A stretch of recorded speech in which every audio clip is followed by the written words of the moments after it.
Americans largely won't pay to win a video game, but the Chinese gamers will. Now, this is an article I stumbled upon today, guys, and I had to chime in because this is such an interesting topic, especially because, well, microtransactions have been gaining traction in the past few years, and when I say gaining traction, they've pretty much taken over the world, haven't they? And if you want to get technical about the revenue of microtransactions in China, actually, in the PC gaming markets, and I know this is going to be a fact that will probably blow your mind, 88% of all total revenue is from microtransactions. Now, what is that saying? It's basically saying that in addition to paid video games, subscription-based services and microtransactions dominate the spending in China. What does that mean for game makers? Well, game makers in China really want to design free-to-play games, because if they design a $60 box game that has no microtransactions, technically speaking, they're going to make less money because all of the revenue generated in China is from little tiny payments called microtransactions. And these can be, anything from cosmetic items, power items, boosters, typical things you see in a free-to-play game, cosmetic items, skins, things to make you look cool, things to make you stronger.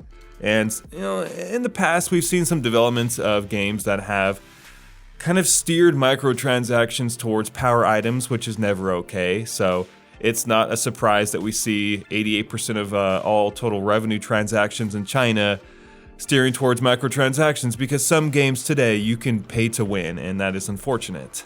So it should be no surprise that the Chinese gaming market is inundated and flooded with low-cost games and free-to-play games, because honestly they generate more money because it's the cultural gaming scene in that region. It does beg the question though, are Chinese gamers more inclined to pay to win for a video game instead of American gamers? Well, that's not a question you could probably answer ever concretely, but it is something we could speculate on. I think that anyone who wants to pay to win for a video game is going to do it, regardless of where they live or regardless of what kind of person they are.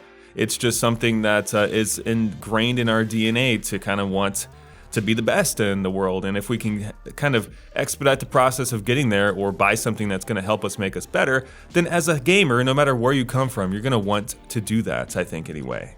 Of course, other people want to enjoy that competitive spirit and enjoy the feeling of equality on the battlefield or whatever kind of game you're playing. They don't want to pay to win because they want to work towards that goal. They want to equalize the playing field, and they want to kind of cherish the journey of getting better at a video game. So two different groups of people wanting two different things. And of course, the issue of money is also there, right? We have so many gamers out there who can't afford to buy microtransactions and buy items for real money because they really don't have the spending money to do so. Meanwhile, we have a lot of other people who have tremendous amounts of disposable income who will interact with these systems, especially those people who want to have that feeling of power and win video games and be the best and come out on top. So really deep down, microtransactions and pay-to-win elements are not mutually exclusive, especially among groups of different people. However, this article does point out quite an interesting frame of mind in terms of how gamers grew up in different areas, right? You have the Western audience, which would be us, at least me and anyone living in the United States or North America. We grew up on arcade machines, and we grew up on boxed video games, mostly from Nintendo, Sega, and then Sony when they came out with the PlayStation. We are used to just kind of buying a game and then finishing it, and then we'll move on to the next game, at least in the early 2000s and maybe the late 1990s. This was the trend. You bought a video game, you enjoyed it, and then you put it down. You did some research, you tried to find out what would be the next big game, and then you went out and bought that game. Maybe there was an expansion pack that you bought for a game like Diablo 2 to extend the longevity of that game, but generally speaking, you bought a boxed video game and then that was it. But in Asia, and especially China, this was not how gamers grew up. While Western gamers in the early 2000s were enjoying boxed video games and no restrictions for playing video games, except maybe the ESRP in terms of who could buy a video game, but it really didn't matter, right? You just got your parents or your friends who were above 18 to buy video games. Anyway, in China, there was a lot of regulations on where you could play video games and if you could play them at all. Many people don't know this, but during the years of 2000 to maybe 2013, maybe 2014, there was a ban on certain video game consoles in China. There were so many regulations about who could make a video game, who could buy a video game, who could import video game ideas from the Western audience, who could design video games, and, in a sense, where video games could be purchased and distributed. Certain consoles were completely restricted from being purchased, certain games could not be offered to audiences, and it just seemed like this cultural feeling around China was that video games were just bad for you. You should not sit down in front of your TV and play a video game. Of course, this all stemmed from the hyper-regulated and super-controlling government of China, which is much different than the government we have in the Western states. Living in China is not the same as living in America. Years later, these bans and restrictions on video games and video game developments were finally lifted, at least in some regard, but the result was high video game prices. So during these years, it was very expensive to be a gamer in China, so what happened? The development of the internet cafe. Of course, this was not a new development, but the business of internet cafes saw a huge, just an absolutely massive influx of business during this time because it was far easier to just go to an internet cafe, pay a couple dollars to play a game for a few hours and then go home versus having to shell out your monthly salary to buy a video game console in China.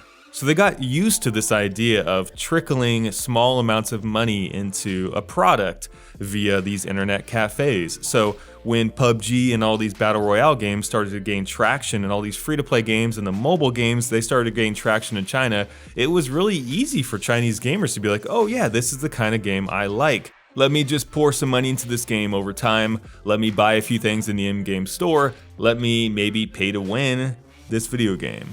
This is what this article basically says, and my response, now that I've gone over the details and the facts, is that's kind of horse manure. This article is making the grave mistake of confusing pay to play with pay to win. Doesn't surprise me that this article is written by none other than CNBC, a traditional news outlet that has absolutely nothing to do with video games. The idea of pay to win is not something that can be encapsulated by a culture, it is a behavior. What this article is missing is the fact that perhaps the Western audience is a more competitive gaming environment than the Eastern audience, especially in China. But is that really true? There's no way to qualify that. The only saving grace of this article is the fact that maybe the environment has dictated the behaviors of people in different parts of the world, but is that really true? No, because what did we grow up on as Westerners? We grew up in arcades. Yes, we grew up in the first pay-to-play systems that were ever developed. An arcade is literally a free video game that you pay to play with a quarter for a limited amount of time. That is literally the definition of pay-to-play. If you want to win that video game, what do? You either get better at it, or guess what? You pay more money to beat it. Hence, the fact that it actually might be the very first pay-to-win system, regardless of where you live in this world. Yeah, you're not paying for specific things to get you more powerful, but you are paying, in a sense, to complete the video game and to get better at it. So while I think this argument is interesting and this article is a pretty interesting read, deep down, you can't qualify who's more likely to pay to win because really both groups of players in terms of global markets have grown up in these systems where you just trickle money into a product to either complete it or to get better or to just get more powerful. So are Chinese gamers more apt to pay to win than US gamers?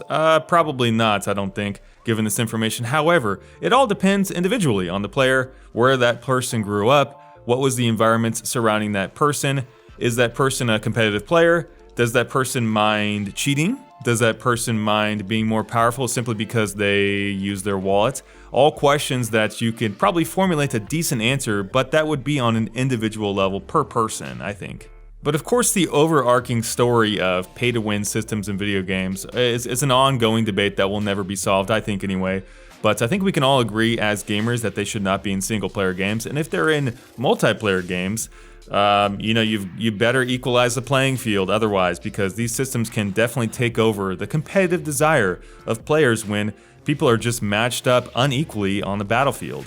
I think there is a proper way to incorporate microtransactions in your game, regardless if you're single player or multiplayer, and to be honest, we should be steering as an industry towards paying for more content that we enjoy rather than paying for power or paying to win.